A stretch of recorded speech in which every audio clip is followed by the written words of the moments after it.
아직 세월호 실종자 수백 명의 생사가 확인되지 않은 가운데 한인들의 생존자 구조를 바라는 마음이 온라인 커뮤니티와 SNS를 통해 쉴 새 없이 전해지고 있습니다. 또한 한인 교계는 기도회를 갖고 사고 생존자들의 무사 귀환을 바라고 있습니다. 세월호의 사고 원인을 놓고 아직까지 의견이 분분한 가운데 항로를 틀기 위해 급회전을 한 것이 사고를 불렀다는 관측에 힘이 실리고 있습니다. 세월호에 갇힌 탑승자들을 구조하기 위해 잠수 작업이 필사적으로 계속되지만 장애물이 한둘이 아닙니다. 찬 바닷물 속은 조류마저 강해서 체력과 체온을 빼앗기기 쉽습니다. 승객 대부분이 객실에 남아있는 상황에서 마지막 승객까지 구조한 뒤 배에서 나와야 할 선장이 가장 먼저 탈출한 것으로 드러났습니다. 선장의 무책임한 행동에 비난이 쇄도하고 있습니다. 박근혜 대통령이 여객선 침몰 사고 현장을 방문해 구조 활동을 독려하고 실종자 가족들을 위로했습니다. 마지막 한 명까지 구조되도록 최선을 다하겠다며 책임질 사람은 엄벌하겠다고 밝혔습니다.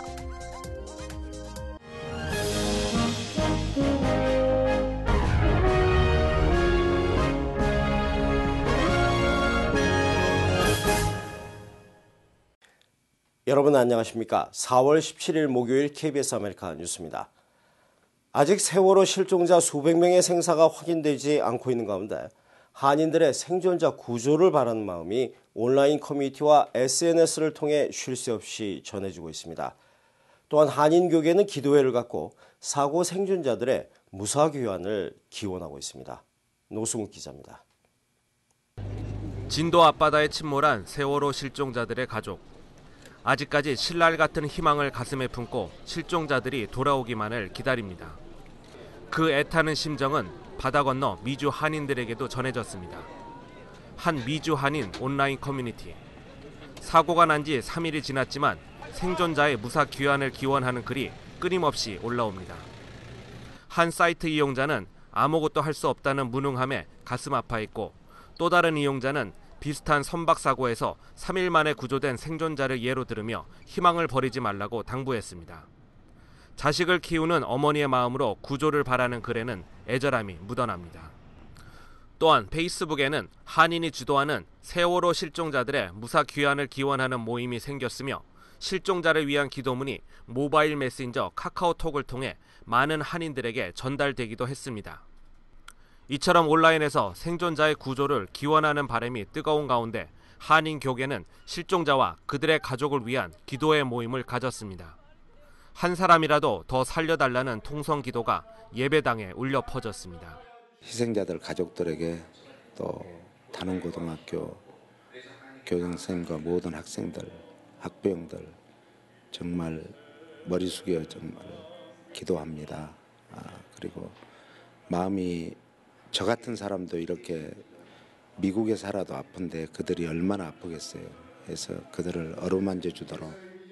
침몰 사고가 발생한 지 3일째인 지금도 실종자 수색 작업은 계속되고 있습니다. 오늘 크레인 3척이 현장에 도착, 인양 준비 작업도 진행되고 있지만 관계 당국은 인양 작업이 오히려 내부 생존자에게는 부정적 영향을 미칠 수 있기 때문에 일단은 선체 내부 진입에 총력을 기울일 것으로 보입니다.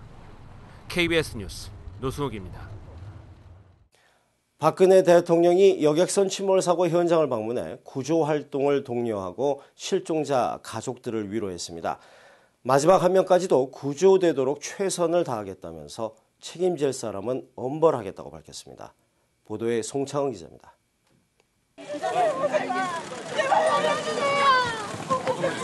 박근혜 대통령이 체육관에 들어서자 실종자 가족들의 오열이 더 커집니다. 곳곳에서 쇄도하는 질문에 일일이 답을 해줍니다. 저분 답 좀 먼저 드리고요. 먼저 가족들을 위로하면서 구조에 최선을 다하겠다고 약속했습니다. 참담하시겠지만 희망을 잃지 마시고 구조 소식을 모두 함께 기다려 주시기를 바랍니다. 철저한 조사와 책임자 처벌도 강조했습니다. 있을 수 없는 일이 일어난 데 대해서 철저한 조사와 또 원인 규명을 해가지고 책임질 사람은 엄벌토록 그렇게 할 것입니다. 가족들은 탑승자 명단 확인이 안 되는 등 불만 사항들을 건의하자 박 대통령은 즉시 시정할 것을 지시했고 가족들은 박수로 호응했습니다. 누구보다도 이 가족분들이 들으셔야 되지 않겠습니까? 그러니까 그런 부분에 대해서 여기 그 스크린도 설치해서 모든 것을 자세하게 좀. 박 대통령은 사고 해역을 찾아선 생존자가 있다면 1분 1초가 급하다며 구조를 독려했습니다. 청와대는 구조와 사고 수습에 집중하기 위해 오늘 예정된 박 대통령의 일정도 취소했다고 전했습니다. KBS 뉴스 송창헌입니다. 오바마 대통령은 오늘 여객선 세월호 침몰 사고와 관련해서 희생자 유가족을 위로하고 필요한 모든 지원을 약속했습니다. 대통령은 또 다음 주 한국을 방문해 동맹국인 한국에 대한 미국의 의무는 좋을 때나 나쁠 때나 흔들리지 않는다는 점을 강조할 방침이라면서 이번 참극에서도 한국은 미국의 끊임없는 지원과 우정을 확인할 것이라고 강조했습니다.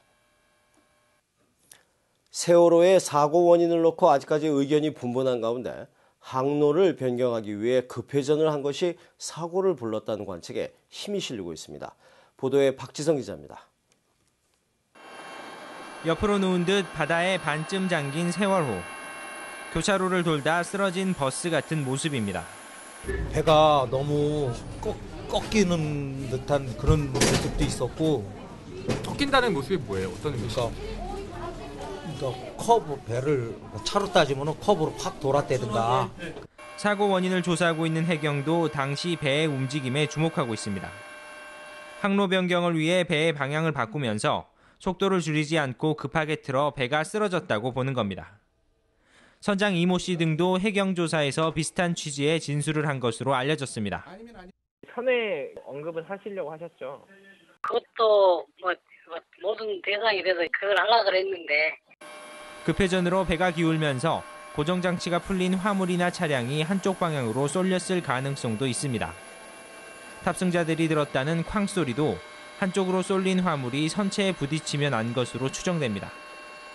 급선을 하게 되면 진행하는 방향에서 바깥쪽으로 원심력이 작용하기 때문에 그쪽으로 기울어질 수가 있습니다. 그러면 배 안에 실려있던 화물이나 차량들이 그 기울어진 쪽으로 쏠리기 때문에.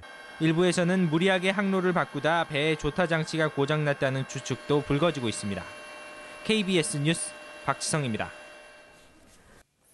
승객 대부분이 객실에 남아있는 상황에서 마지막 승객까지 구조한 뒤에 배에서 나와야 할 선장이 가장 먼저 탈출한 것으로 드러났습니다.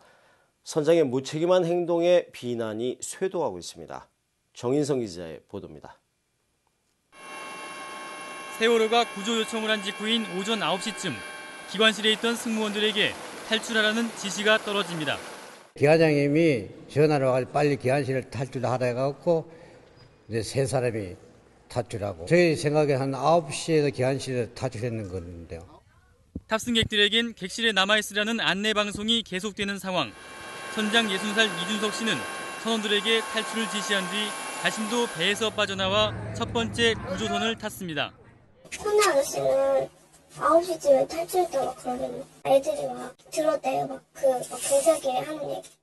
선원법에는 선장은 승객들이 모두 내릴 때까지 선박을 떠나선 안 된다고 명시돼 있습니다. 무죄송하고 송구스럽습니다. 승객들의 안전은 뒷전으로 한 채 선장과 선원들만 먼저 탈출한 겁니다. 이 때문에 선원은 59%가 구조된 반면 탑승객의 구조율은 36%에 불과했습니다. 인간들도 아니지. 치가 떨리지. 애들을 어느 정도 대피를 시키고 그랬어야지. 1993년 서해 페리오 침몰 당시 선장과 선원 7명 모두는 인양된 선체 안에서 시신으로 발견됐습니다. KBS 뉴스 정인성입니다. 배가 침몰하는 생사의 갈림길에 놓인 순간 자신이 입고 있던 구명조끼를 다른 사람에게 벗어준 학생이 있습니다. 안타깝게 희생된 안산단원고 2학년 정창훈 군입니다. 장성규 기자의 보도입니다. 세월호가 침몰하기 직전 안산단원고 2학년 정창훈 군은 자신이 입고 있던 구명조끼를 벗어 친구에게 건넸습니다. 창훈이가 그렇게 되니까 창훈이가 다른 애 구명조끼 안 입은 애한테 그냥 넘겨줬다고 하던데. 그러고 나서 또 다른 친구를 구하기 위해 물속으로 몸을 던졌습니다. 하지만 끝내 살아서 돌아오지 못했습니다. 늘 자신보다 남을 먼저 챙겼던 정차훈 군에게 어쩌면 당연한 선택이었습니다. 선행이 너무 들어있던 애라서 전에는 이런 얘기를 했었거든요. 그런 것처럼 이런 비슷한 사건들 터지면 생년아 너한테도 저런 일이 생기면 절대 그러지 말라고 했는데 귀엽고 덥더라고요. 큰 덩치와는 달리 싹싹하고 쾌활했던 정군. 별명은 웅이로 불렸습니다. 7년 전부터 검도를 시작해 3단의 실력을 쌓았고 사범의 꿈도 키웠습니다. 남을 제압하는 것이 아니라 상대방을 지켜주는 검도의 정신을 마지막 순간에도 잃지 않았던 것입니다. 정말 검도를 제일 잘하는 아이라고 말할 정도로 검도를 잘했고요. 나중에 검도 사범님 알 거라고. 진정한 용기와 희생의 의미를 세상에 알려주고 17살 소녀는 떠났습니다. KBS 뉴스 장성길입니다. 탑승자보다 먼저 배를 빠져나온 선원들이 있는가 하면 선원은 마지막에 탈출하는 거라며 승객 구조에 최선을 다한 승무원이 있습니다. 안타깝게도 처음으로 사망이 확인된 여승무원 박지영 씨 얘기입니다. 이슬기 기자 취재했습니다. 선체가 기울어지며 침수가 본격적으로 시작되던 순간 자신의 구명조끼를 학생들에게 양보했던 승무원이 있었습니다. 불과 6달 전 세월호에서 사무원으로 승무 생활을 시작한 22살 박지영 씨입니다. 구명조끼를 왜 입지 않느냐고 학생이 묻자 선원은 탈출 제일 마지막 순서라며 너희를 다 구하고 나중에 나갈게라고 답했습니다. 본인이 수영을 못한다고 저한테 얘기를 했고 그 와중에도 구조 활동에 있어서 차질 없도록 자기 맡은 바 임무에 있어서 책임을 다하려는 모습은 직접 항해 업무를 담당하지도 않았지만 위급 상황에서 보여준 박 씨의 행동은 베테랑 선원 그 이상이었습니다. 2년 전 충남의 한 대학에 입학한 박 씨는 지난해 휴학한 뒤 홀어머니와 여동생을 돕기 위해 배에 오른 것으로 전해졌습니다. 여승무원은 자기 목숨까지 버려가면서 할 수 있는 고귀한 희생까지 다 하는데 트위터 등 SNS에서도 박 씨를 기리는 추모 글들이 어제 하루에만 1000여 건이 올라오는 등 추모 물결이 이어지고 있습니다. KBS 뉴스 이슬기입니다. 김현명 신임 LA 총영사가 오늘 도착했습니다. 고국의 사고 관련으로 무거운 마음으로 임기를 시작하게 됐다는 소감을 밝혔습니다. 윤범수 기자가 취재했습니다.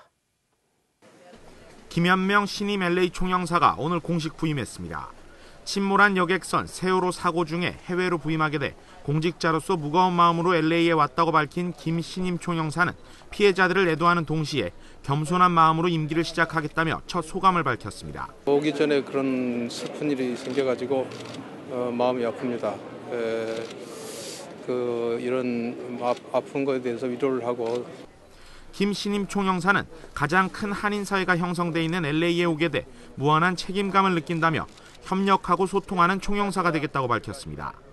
LA에서 근무하는 동안 우리 동포 사회가 단결하고 협력할 수 있도록 최선을 다하겠습니다. 특히 위안부 소년상과 같은 민감한 현안과 각종 민원 개선 문제 등 주요 정책 업무들과 관련해선 전임 총영사의 기조를 이어받아 나가겠다는 입장을 밝혔습니다. 이제 막 부임합니다만은 여러 가지 현안 사항을 더 잘 챙겨서 전임 총영사 못지않도록 최선을 다해서 잘 되도록 최선을 노력을 하겠습니다. 외무고시 13회 출신으로 주 후쿠오카 총영사와 이라크 대사로 근무한 경력의 김 신임 LA 총영사는 특히 지난 2002년부터 2005년까지 뉴욕 부총영사로 근무한 바 있습니다. 내일 애국동포 선열단지 참배와 기자간담회, 도산 선생의 자녀인 안수산 여사를 방문하며 공식 일정을 시작하는 김 총영사는 오는 28일부터 서울에서 열리는 재외공관장 회의에 참석했다 5월에 다시 LA로 돌아옵니다.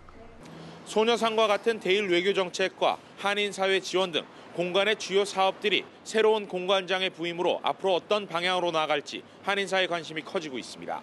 KBS 뉴스 윤범수입니다. 목요일 밤 KBS 아메리카 뉴스를 마칩니다. 시청해 주신 여러분 고맙습니다.